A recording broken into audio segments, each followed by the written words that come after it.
αυτή την εμπειρία. Αρχικά ήταν διστακτικό. Ναι, ήμουν διστακτική στην αρχή.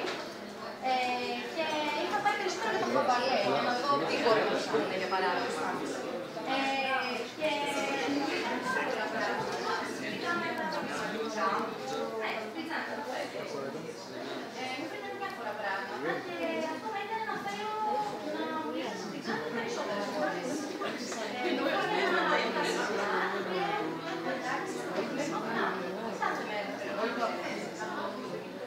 Κάθε μέρα με λέω για να ψηφίσω καφέ και έτσι μπορώ να μαθαίνω για το άμεσο ή από το διαπαπότερο μέλλον. Πράγματα που πήγα να συμβώ. Ή και στην εξυπηρετότητά μας. Για το περιβαλλοντικά, για παράδειγμα. Να μου πούνε πώς θα είναι η δουλειά μας. Μου είχε πει η κοπέλα τότε.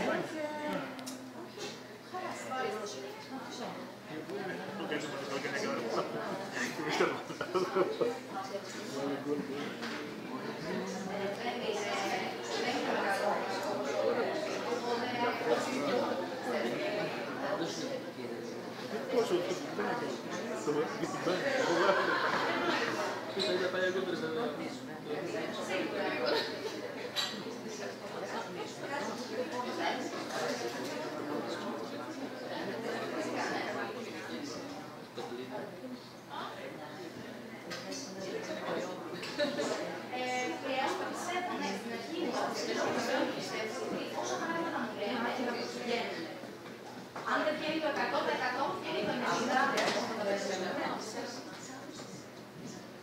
Ναι, σπουδάζω τρεις επιχειρήσεις από τη Θεσσαλονίκη.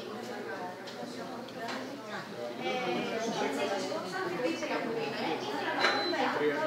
Πήγα λοιπόν, μου είπαν ότι δεν θα είναι αυτό. Οπότε μου είπαν ότι το 14 Ιουλίου, και έτσι έκανα το σπουδάκι. Βρήκα δουλειά εκείνη την ημέρα. Έπρεπε δουλειά. Ένα παράδειγμα είναι αυτό.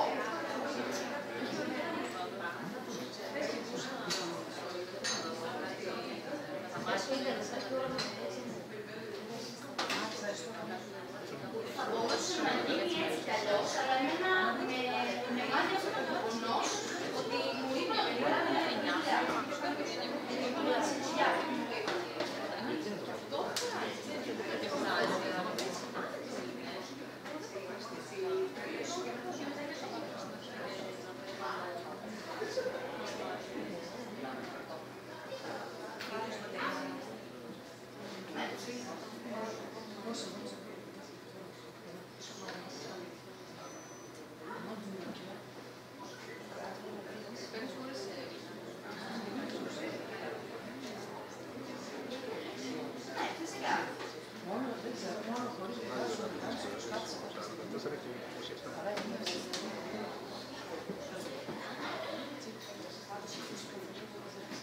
Ο καθένας θα κάνει ανάλογα την θέση του.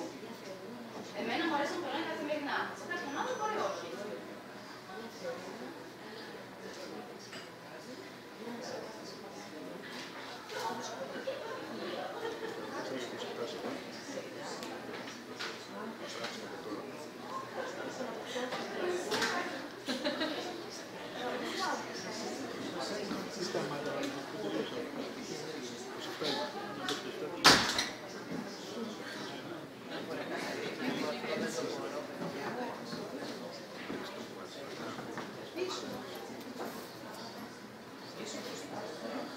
Άλλο